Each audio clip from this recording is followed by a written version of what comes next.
With Welcome to Rockville starting soon, I figured I would go through the lineup like I did for Sonic Temple. And honestly, this video will look a lot similar because the lineups look pretty much the exact same.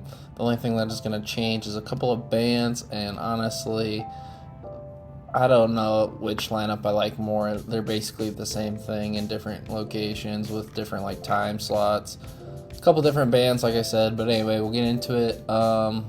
Just starting out, the layout of this is terrible, so you can only see the middle three clearly, and then the other two stages are cut off.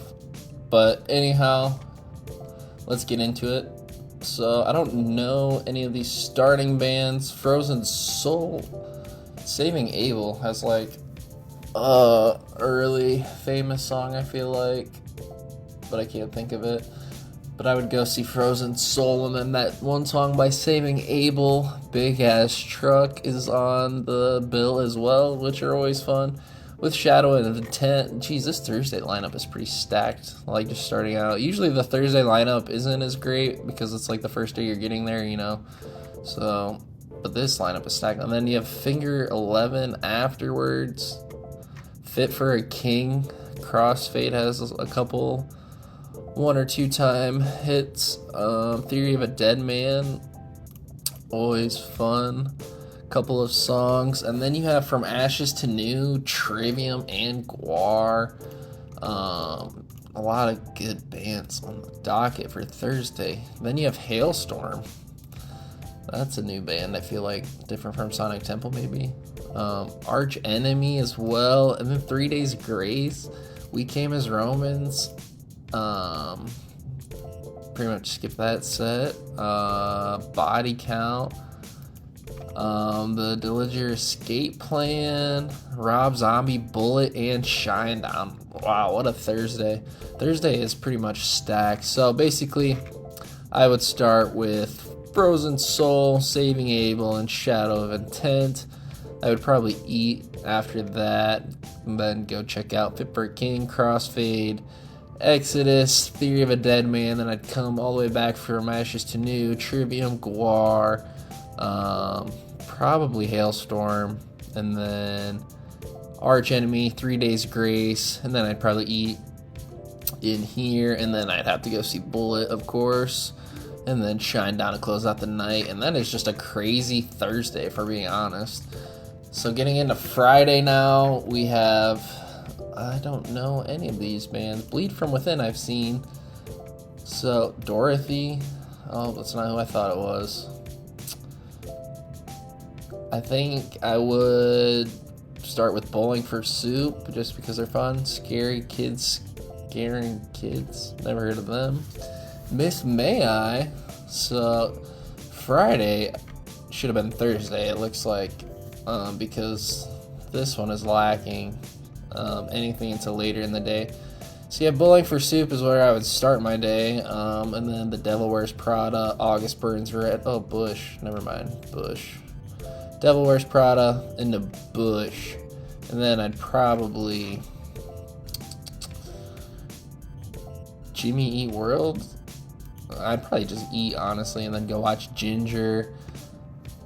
And then probably just stay at that stage and watch Kill Switch. Maybe watch Sublime a little bit at the end there. Then go watch Kill Switch. Knock Loose, which would be great. But my thing is, so you have Good Charlotte and Green Day on two separate stages. Why isn't Good Charlotte on this stage over here? And why isn't Knock Loose and Killswitch Engage on the same stage? I feel like I don't know. Friday is just such a weird day, honestly. But getting into Saturday, what is it, Sleep Theory? Hobo Stank is probably where I would start. What is all of these? POD? Ooh, some good bands. And see, this is what I mean. It's kind of hard to see with the way it's laid out here, which is terrible. So getting into the day, I would probably eat lunch, get there, watch Hobo Stank, watch their couple of good songs, then probably stay and watch POD. I don't really like any of these bands over here. Mice and Men's not bad.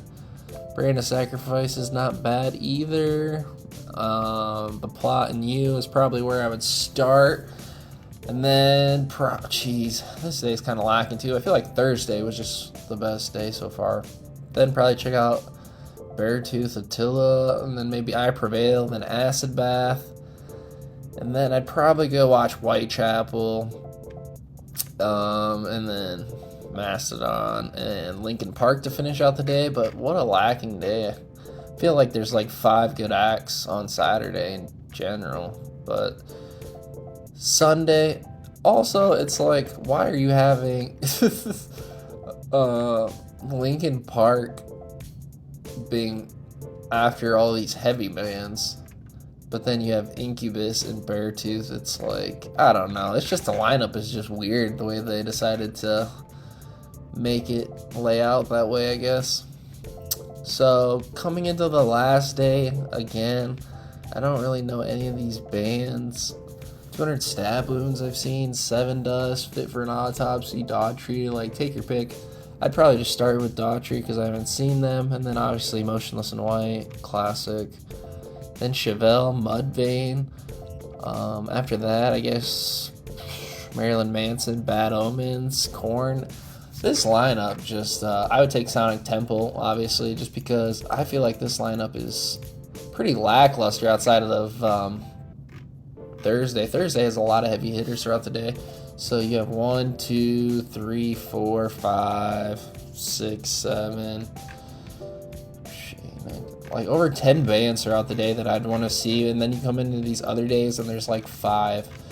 Which, I mean, I don't know what is that got to do with the lineup compared to like the way it's laid out. You know what I mean? It does suck because Alice in Chains is not on the docket anymore. They did pull out with the drummer having a health complication. So it kind of depends on who they get to fill in there for that Friday, because Friday is kind of salvageable. I just don't know who you're going to get to fill in like that kind of docket last minute. Beartooth was the band who filled in for Alice in Chains at Sonic Temple, and they are already on the docket, so that won't work. I'd say Beartooth would be a good replacement over here. Also, Incubus pulled out of Sonic Temple, so they could pull out of Saturday. I'm not saying they will, I'm just saying it's a possibility. Overall, if you live in the area, I would go, but if I wouldn't travel to this festival, as it's pretty lackluster in my opinion, especially compared to other festivals throughout the country. So those are just my thoughts on the lineup, but I'm not going to it either way. So if you are, best of luck. Let me know what your favorite band is and who you're most excited to see, as I can't wait to see how the event turns out.